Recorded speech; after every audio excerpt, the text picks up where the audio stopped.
Hi, welcome back to my YouTube channel. ഞാൻ നിങ്ങളുടെ സ്വന്തം ആര്യ.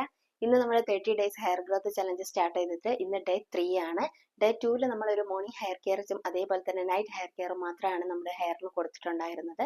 അതിന്റെ വീഡിയോസ് ഞാൻ അപ്ലോഡ് ചെയ്യാമെന്ന് പറഞ്ഞിട്ടുണ്ടായിരുന്നു. പിന്നീട് ഞാൻ അത് ചെയ്തിട്ടില്ല. കാരണം എൻ്റെ അടുത്ത് ഒരുപാട് പേര് ചോദിച്ചു, ചേച്ചി മോർണിംഗ് ഹെയർ കെയറും നൈറ്റ് ഹെയർ കെയറും ഒരു ഡീറ്റെയിൽഡ് വീഡിയോ തന്നെ അപ്ലോഡ് ചെയ്യാൻ പറ്റുമെന്ന്. അതുകൊണ്ട് ഞാൻ കരുതി ഇത് രണ്ടും കൂടി ഉൾക്കൊള്ളിച്ചിട്ട് നല്ല രീതിയിൽ ഒരു ഡീറ്റെയിൽ ആയിട്ട് തന്നെ നിങ്ങൾക്ക് വീഡിയോ അപ്ലോഡ് ചെയ്യാമെന്ന്. അപ്പോൾ അത് എത്രയും പെട്ടെന്ന് ഞാൻ ചെയ്യുന്നതായിരിക്കും കേട്ടോ. അതേപോലെ തന്നെ ഇന്ന് നമ്മൾ ഡേ 3-ൽ നമ്മൾ നല്ല രീതിയിൽ തന്നെ ഹെയർ വാഷ് ചെയ്യാനൊക്കെ പോവാണ്. അപ്പോൾ ഇത് നമ്മൾ വീക്കിലി നിങ്ങൾക്ക് ഞാൻ ഇന്നിപ്പോൾ ചെയ്യാൻ പോകുന്ന വീഡിയോ നിങ്ങൾക്ക് വീക്കിലി 2 അല്ലെങ്കിൽ 1 തവണ യൂസ് ചെയ്യാൻ പറ്റും. നമുക്കൊരു താളിയായിട്ടോ അല്ലെങ്കിൽ ഒരു ഷാമ്പു ഒക്കെ യൂസ് ചെയ്യണമെന്ന് തോന്നുമ്പോൾ നാച്ചുറൽ ആയിട്ട് ഷാമ്പുവിന് പകരം നാച്ചുറൽ ആയിട്ട് യൂസ് ചെയ്യാൻ പറ്റുന്ന ഹെയർ ഗ്രോത്തിനെ നല്ല രീതിയിൽ പ്രൊമോട്ട് ചെയ്യുന്ന ഏറ്റവും ബെസ്റ്റ് ആയിട്ട് ഏറ്റവും സിമ്പിൾ ആയിട്ട് നമുക്ക് യൂസ് ചെയ്യാൻ പറ്റുന്ന ഒരു താളിയാണ്. താളിന്നോ ഹെയർ പാക്കെന്നോ എന്ത് വേണമെങ്കിലും അതിനെ വിളിക്കാം കേട്ടോ.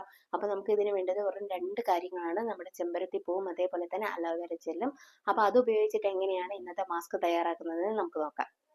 അപ്പോൾ ഇന്നത്തെ നമ്മുടെ ഈ ഹെയർ മാസ്ക് ഉണ്ടാക്കാനുള്ള ചെമ്പരത്തി പൂവാണിത്. നിങ്ങൾ കവറിൽ കണ്ടിട്ട് എന്താണെന്നൊന്നും കരുതണ്ട.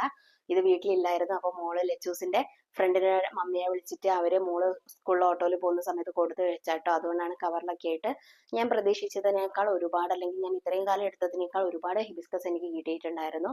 നല്ല വൃത്തിയായിട്ട് കഴുകിയിട്ട് ഇതിന്റെ മുകളിൽ നമ്മൾ ഇതിന്റെ പൂമ്പൊടിയും ആ ഒരു പച്ച തണ്ട് ഇല്ലേ അത് മാത്രമേ റിമൂവ് ചെയ്യുള്ളൂ. ബാക്കി മൊത്തം നമുക്ക് ഏതായാലും ഫുള്ളും ഇടാം. പിന്നെ അതിന്റെ മുകളിലൊക്കെ ഈ ഒരു വൈറ്റ് കളറിലുള്ള ഒരു തരം ഫംഗൽ ഉണ്ട്. അപ്പൊ അതൊക്കെ നമ്മുടെ നല്ല രീതിയിൽ കഴുകി ക്ലീൻ ചെയ്തിട്ട് വേണം നമ്മുടെ ഈ ഹെയർ മാസ്ക് ഉണ്ടാക്കാൻ വേണ്ടിയിട്ട് യൂസ് ചെയ്യാൻ കേട്ടോ. പിന്നെ നമുക്ക് ഇതിലേക്ക് വേണ്ട അലോവേര ജെൽ എടുക്കുക. അലോവേര ഞാൻ വീട്ടിൽ നിന്ന് തന്നെ ഉണ്ടാക്കുന്നതാണ്, പുറത്തൊന്നും വാങ്ങിക്കാറില്ല കേട്ടോ. എനിക്ക് ഒരുപാട് ഐറ്റം അലോവേരയുടെ കളക്ഷനോ കാര്യങ്ങളോ അങ്ങനെയൊന്നും ഇല്ലാതെ ഈ ഒരൊറ്റയൊന്നും മാത്രമേ ഉള്ളൂ. ഇപ്പൊ കുറച്ചായി ഞാൻ എടുത്തിട്ട്. അതുകൊണ്ട് തന്നെ നല്ല രീതിയിൽ ഇതിന്റെ വെയിറ്റ് താങ്ങാൻ പറ്റാതെ വളഞ്ഞ് പല രീതിയിലാണ് കേട്ടോ ഉണ്ടാകുന്നത്. അപ്പൊ നല്ല മൂത്തത് നോക്കി 2 തണ്ട് ഞാൻ മുറിച്ചെടുത്തിട്ടുണ്ട്. നമ്മൾ ഉണ്ടാക്കുന്നതിന്റെ കുറച്ചൊരു 1/2-3 മണിക്കൂർ മുന്നേ എങ്കിലും ഇത് എടുത്ത് വെക്കാൻ ശ്രമിക്കുക. കാരണം ഇതിന്റെ മുകളിൽ ഒരു തരത്തിലുള്ള ഒരു പശ അല്ലെങ്കിൽ ഒരു കറ ഉണ്ടാവും കേട്ടോ. ആ കറ ഒരു ലൈറ്റ് യെല്ലോ കളറാണ്. അത് പോവാണ്ട് നമ്മൾ യൂസ് ചെയ്യുകയാണെങ്കിൽ, ഹെയറിൽ യൂസ് ചെയ്യുകയാണെങ്കിൽ ഹെയർ ലോസും അതുപോലെ നമ്മുടെ സ്കിന്നിലൊക്കെ യൂസ് ചെയ്യുകയാണെങ്കിൽ നമുക്ക് നല്ല രീതിയിൽ ചൊറിച്ചിലും ഉണ്ടാകും. അപ്പോൾ ഇത് നല്ല രീതിയിൽ മുറിച്ചെടുക്കുക.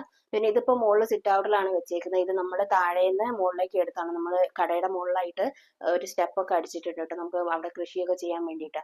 അപ്പോൾ അതൊക്കെ ഞാൻ വീഡിയോസ് അപ്ലോഡ് ചെയ്യാം. അതിൽ നമുക്ക് 2 തണ്ട് അലോവേര എടുക്കാം. അപ്പോൾ നമ്മളെ ചെമ്പരത്തിപ്പൂ നല്ല ക്ലീൻ ആക്കിയിട്ട് എടുത്തിട്ടുണ്ട്. അതിൻ്റെതാ ഈ ഒരു പച്ചത്തണ്ടും അതേപോലെ തന്നെ പൂമ്പൊടിയും നമ്മൾ ഒഴിവാക്കുക, അത് യൂസ് ചെയ്യണ്ട കേട്ടോ. അത് രണ്ടും ഒഴിവാക്കിയിട്ട് നമുക്ക് ലീഫ് മാത്രം എടുക്കുക. എനിക്ക് ഇന്നിപ്പോൾ ഒരു 10-15 ഒരു 20 ചെമ്പരത്തിപ്പൂവിൻ്റെ അടുത്ത് എന്തായാലും ഉണ്ട് കേട്ടോ. അപ്പോൾ അത് ഫുള്ളും ഞാൻ എടുക്കുന്നുണ്ട്. ഞാൻ കാരണം ഒന്നുപോലും റിമൂവ് ചെയ്യുന്നില്ല. കാരണം നമ്മൾ എത്രത്തോളം ചെമ്പരത്തിപ്പൂവ് എടുക്കുന്നു അത്രത്തോളം മുടിക്ക് നല്ലതും അതേപോലെ തന്നെ നല്ലൊരു ഷൈനിങ്ങും കിട്ടും. അതുകൊണ്ട് നിങ്ങൾക്ക് എത്ര ചെമ്പരത്തിപ്പൂ ഉണ്ടോ അത്രയും എടുക്കാം. അതേപോലെ തന്നെ അലോവേര ജെല്ല് ചെമ്പരത്തിപ്പൂവിനനുസരിച്ചിട്ട് എടുക്കുക. ഒരുപാട് അലോവേര ജെല്ല് യൂസ് ചെയ്യാനുണ്ടെങ്കിൽ തീരെയും വെള്ളം കൂട്ടാതെ വേണം നമ്മൾ മിക്സിയിൽ ഇട്ടിട്ട് അരച്ചെടുക്കാൻ. അലോവേര ജെല്ല് കുറവാണെങ്കിൽ നമുക്ക് കുറച്ച് വെള്ളം, അതായത് ഒരു 2-3 ടേബിൾ സ്പൂൺ ഒക്കെ വെള്ളം യൂസ് ചെയ്തിട്ട് അരച്ചെടുക്കുക. കാരണം ഇത് അരഞ്ഞു കിട്ടണ്ടേ. അപ്പം ഞാൻ എല്ലാ ചെമ്പരത്തിപ്പൂവും ഇതുപോലെ മിക്സിയുടെ ജാറിലേക്ക് എടുത്തിടുകയാണേ. അങ്ങനെ നമ്മുടെ എല്ലാ ചെമ്പരത്തിപ്പൂവിൻ്റെ ഇലയും ഇതളും നമ്മൾ മിക്സിയുടെ ജാറിലോട്ട് ഇട്ടിട്ടുണ്ട്. ഒരുപാടുണ്ട് കേട്ടോ. ഞാൻ നല്ല രീതിയിൽ അങ്ങനെ അമർത്തി വെച്ചേക്കുവാണ് നമുക്ക് അടിക്കാൻ വേണ്ടിയിട്ട്. നല്ല ഭംഗിയില്ലേ കാണാൻ. അപ്പം ഞാൻ ഒന്നുപോലും ഞാൻ കളയുന്നില്ല. അതുകൊണ്ട് നിങ്ങൾ നല്ലത് മാത്രം യൂസ് ചെയ്തിട്ട്, ഒരുപാടുണ്ടെങ്കിൽ അത് ഫുള്ളും എടുക്കുക കേട്ടോ. പിന്നെ നമ്മൾ എടുത്തു വെച്ചേക്കുന്ന അലോവേരയുടെ തണ്ട് ഞാൻ കുറച്ച് സമയം ഒരു 1/2-3 മണിക്കൂർ എങ്ങനെ പോയാലും ഞാൻ എടുത്തു വെച്ചിട്ടുണ്ടായിരുന്നു. അപ്പം അത് തന്നെ അതിൻ്റെ മുകളിൽ ഒരു കറയൊക്കെ ഉണ്ട്. അതൊക്കെ നല്ല രീതിയിൽ പോയതിന് ശേഷം നല്ല വൃത്തിയായിട്ട് കഴുകിയെടുക്കുക കേട്ടോ. കഴുകിയെടുത്തിട്ട് ഈ 2 സൈഡിലും ഒരുതരം മുള്ള് പോലെ ഉണ്ടാകും. അപ്പോൾ ആ മുള്ളൊക്കെ ഒന്ന് പോക്കണം. അത് നമ്മുടെ കയ്യിൽ പിടിക്കുമ്പോൾ തന്നെ നമുക്കിങ്ങനെ വഴുവഴുപ്പായതുകൊണ്ട് നമുക്ക് പിടുത്തം കിട്ടില്ല കേട്ടോ. അതുകൊണ്ട് ഞാൻ നല്ല വലുതുമായതുകൊണ്ട് ഞാൻ ജസ്റ്റ് നടു മുറിച്ചിട്ട് 4 പീസ് ആക്കിയതിന് ശേഷമാണ് ഞാനിങ്ങനെ കട്ട് ചെയ്യുന്നത്.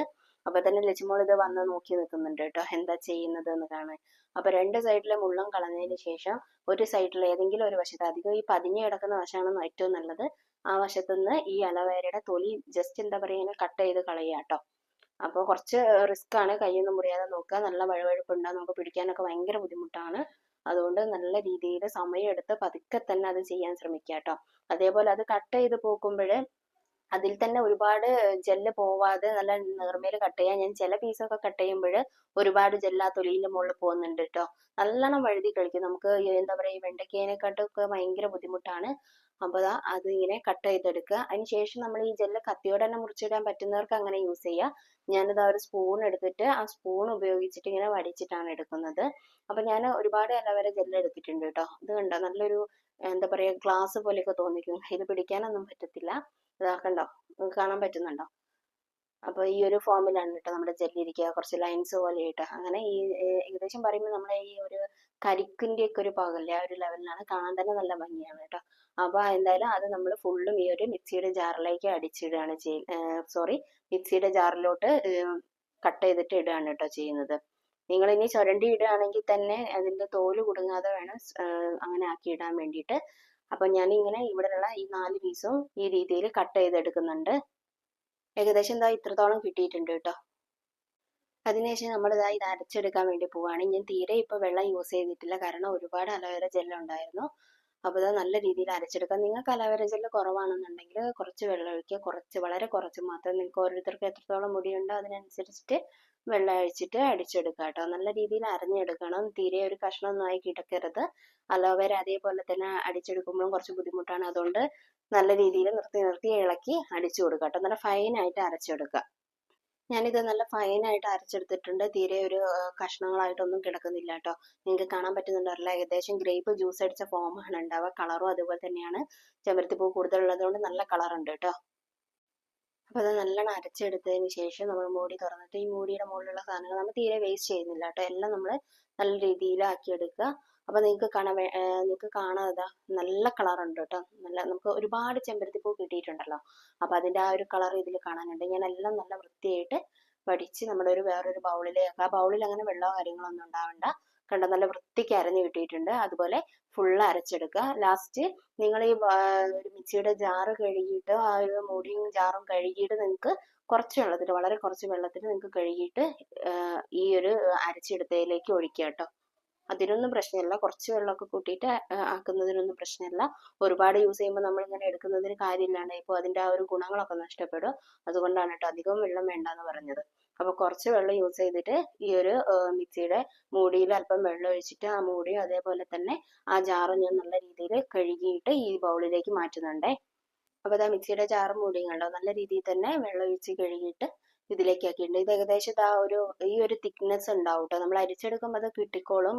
അത് കരുതിയിട്ട് നിങ്ങൾ തിക്ക് കൂടുതൽ അരിച്ചിട്ട് വെള്ളം ഒന്നും ഒഴിക്കണ്ട കേട്ടോ. അപ്പോൾ ഇത് നമുക്ക് ഇനി അരിച്ചെടുക്കാം. ശേഷം നമ്മൾ ഈ വെളിച്ചെണ്ണ തേക്കാൻ വേണ്ടിയിട്ട് നമ്മൾ കെട്ടിവെച്ച മുടിയൊക്കെ ഒന്ന് അഴിച്ചിട്ടിട്ട് നമ്മൾ നോർമൽ യൂസ് ചെയ്യുന്ന വെളിച്ചെണ്ണ തേച്ച് കൊടുക്കുക. ഇന്നിപ്പോൾ ഞാൻ ചൂടാക്കിയിട്ടോ ഡബിൾ ബോയിൽ ചെയ്ത് ചൂടാക്കിയിട്ടോ അതുപോലെ വൈറ്റമിൻ ക്യാപ്സ്യൂൾ അങ്ങനെ ഒന്നും ചെയ്യുന്നില്ല.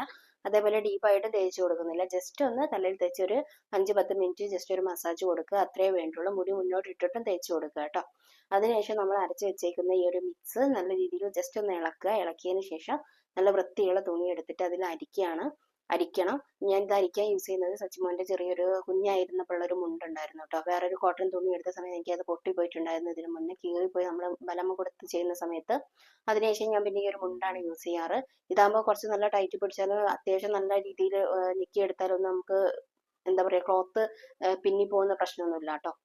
അപ്പൊ നിങ്ങൾ ഇതുപോലെയുള്ള നല്ല ഉറപ്പുള്ള ഒരു ക്ലോത്ത് എടുക്കുക. ആ ക്ലോത്ത് എന്ത് ചെയ്യണം, നല്ല രീതിയിൽ സോപ്പ് ഉപയോഗിച്ച് കല്ലിലിട്ടിട്ട് നല്ല വൃത്തിയായിട്ട് കഴുകി ഉണക്കി വെക്കാനും ശ്രമിക്കുക.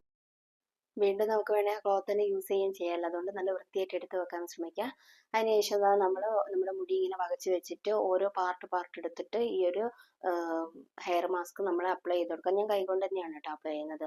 അപ്പോൾ അങ്ങനെ ആകുമ്പോഴേ എല്ലായിടത്തും എത്തത്തുള്ളൂ. അപ്പോൾ ഓരോ പ്രാവശ്യം തേക്കുന്നതിനനുസരിച്ചിട്ടും നമ്മൾ എന്ത് ചെയ്യണം, നല്ല രീതിയിൽ ചെറിയൊരു മസാജും കൂടെ കൊടുത്തിട്ട് വേണം തേക്കാൻ. കണ്ണിലൊന്നും ആവാതെ നോക്കണം കേട്ടോ. എൻ്റെ കണ്ണിൽ കുറച്ച് പോയി, പക്ഷേ വലിയ ബുദ്ധിമുട്ടൊന്നും ഉണ്ടായിരുന്നില്ല. അതുപോലെ മുടി മുന്നോട്ട് ഇട്ടിട്ട് തേച്ച് കൊടുക്കുക. നമ്മുടെ സ്കാൽപ്പിൽ തേച്ചതിന് ബാക്കിയുണ്ടെങ്കിൽ നമ്മുടെ ഹെയറിൽ അറ്റത്തൊക്കെ നല്ല വൃത്തിക്ക് തേച്ച് കൊടുക്കുക. നിങ്ങൾ ശ്രദ്ധിക്കേണ്ട ഒരു കാര്യം എന്താ വെച്ചാൽ നമ്മൾ ഈ ഒരു ഏതൊരു ഹെയർ മാസ്കും അതേപോലെ തന്നെ ഹെയർ ഓയിലും തേക്കുന്നതിന് മുന്നേ ആയിട്ട് നമ്മുടെ മുടിയിൽ കെട്ടൊക്കെ ഉണ്ടെങ്കിൽ അതൊക്കെ നല്ല രീതിയിൽ ചീകി കെട്ടറുത്തിട്ട് വേണം കേട്ടോ ഇത് യൂസ് ചെയ്യാൻ. ഇല്ലെങ്കിൽ നമുക്ക് കുറച്ചുകൂടി മുടി നമ്മൾ ഈ ഒരു ഇതൊക്കെ തേക്കുന്ന സമയത്ത് ഒരുപാട് പൊട്ടിപ്പോകാനുള്ള ചാൻസ് ഉണ്ട്. അങ്ങനെ ഞാൻ നല്ല വൃത്തിയിൽ തേച്ച് ജസ്റ്റ് ഒരു മസാജും കൊടുത്ത് കെട്ടി വെക്കുന്നുണ്ട്. ബാക്കിയുള്ളത് സ്കാൽപ്പിൽ അവിടെയൊക്കെ തേച്ച് കൊടുക്കുന്നുണ്ട് കേട്ടോ. ഒരു തുള്ളി പോലും ഞാൻ കളഞ്ഞിട്ടില്ല. അതിനുശേഷം നമ്മൾ എന്താ പറയാ, ഇതിങ്ങനെ കെട്ടി വെച്ചിട്ട് ഒരു 10-15 മിനിറ്റ്, മിനിമം ഒരു 15 മിനിറ്റ് വെക്കുക. ഇനി നീരിറക്കത്തിന്റെ പ്രശ്നങ്ങളോ അങ്ങനെ എന്തെങ്കിലും ഉള്ള ആളുകളാണെങ്കിൽ മിനിമം ഒരു 5 മിനിറ്റ് എങ്കിലും വെക്കാൻ വേണ്ടി ശ്രമിക്കുക. അപ്പോൾ ഇതിപ്പോൾ നിങ്ങൾ എൻ്റെ ഈ ഒരു വീഡിയോയും കാര്യങ്ങളൊക്കെ കണ്ടിട്ട് നിങ്ങൾക്ക് യൂസ്ഫുൾ ആണെങ്കിൽ മാത്രം എൻ്റെ ആര്യസ് വേൾഡ് എന്ന യൂട്യൂബ് ചാനൽ ലൈക്ക് ചെയ്യുക, ഷെയർ ചെയ്യുക, സബ്സ്ക്രൈബ് ചെയ്യുക. നിങ്ങൾക്ക് എന്തെങ്കിലും ഡൗട്ട്സോ കാര്യങ്ങളോ ഉണ്ടെങ്കിൽ കമൻറ്റ് സെക്ഷനിൽ പറയുകയാണെങ്കിൽ ഞാൻ ചോദിക്കുകയാണെങ്കിൽ എനിക്ക് അറിയുന്നതാണെങ്കിൽ ഞാൻ റിപ്ലൈ തരും കേട്ടോ. പിന്നെ ഞാൻ ഈ വീഡിയോസിൽ സംസാരിക്കുന്നത് ഞാൻ എഡിറ്റ് ചെയ്യുന്നത് നല്ല ഡിഫറെൻ്റ് ഉണ്ട്. കാരണം വീഡിയോസിൽ ഞാൻ ബാൽക്കണിയിൽ നിന്നാണ് എടുക്കുന്നത്. ഏകദേശം നൈറ്റ് ആയിട്ടുണ്ടായിരുന്നു. അപ്പോഴേക്കും ഒരുപാട് വാഹനങ്ങൾ പോയിട്ട് നമ്മുടെ ആ വോയിസിലൊക്കെ നല്ല ഡിസ്റ്റർബൻസ് ഉണ്ട്. അതുകൊണ്ട് വീണ്ടും ഒരു വീഡിയോ എടുക്കുന്നത് ഒരു എന്താ പറയുക പോസിബിൾ അല്ലാത്തത് കൊണ്ട് ഞാൻ ആ വീഡിയോസിൽ എക്സ്ട്രാ രണ്ടാമതൊരു വോയിസ് എഡിറ്റ് ചെയ്ത് കയറ്റിയതാണ്. അപ്പോൾ ദയവ് ചെയ്ത് എല്ലാവരും എൻ്റെ അടുത്ത് ക്ഷമിക്കുക. അടുത്ത വീഡിയോയിൽ ഞാൻ ക്ലിയർ ആക്കി എടുക്കാം കേട്ടോ. അപ്പോൾ ഇത് ഞാൻ ഇങ്ങനെ തന്നെ ഒരു 15 മിനിറ്റ് വെച്ചതിന് ശേഷം പച്ചവെള്ളത്തിൽ വാഷ് ചെയ്ത് കളയാണ് ചെയ്തത്. നല്ല രീതിയിൽ ഞാൻ എപ്പോഴും പറയുന്നത് പോലെ തന്നെ നല്ല രീതിയിൽ വാഷ് ചെയ്യാൻ വേണ്ടി ശ്രമിക്കുക. നമ്മുടെ സ്കാൽപ്പിലുള്ള കാര്യങ്ങളൊക്കെ ഡേറ്റ്സ് ആയാലും അതുപോലെ ഇതിന്റെ പൊടികളൊക്കെ സ്കാൽപ്പിൽ ഉണ്ടാകും. പച്ചവെള്ളത്തിൽ നല്ല രീതിയിൽ ഒരുപാട് തവണ വാഷ് ചെയ്ത് കഴുകി കളഞ്ഞ് നല്ല വൃത്തിയായിട്ട് കുളിച്ചെടുക്കുക. പിന്നെ നാളെ നമുക്ക് വീഡിയോസ് ഉണ്ടാവില്ല. ഇനി നമുക്ക് വീഡിയോ ഉണ്ടാകുക 5th ഡേ ആയിരിക്കും. നമുക്ക് അടുത്ത വീഡിയോ ആയിട്ട് വീണ്ടും കാണാം. അതുവരേക്കും ബൈ.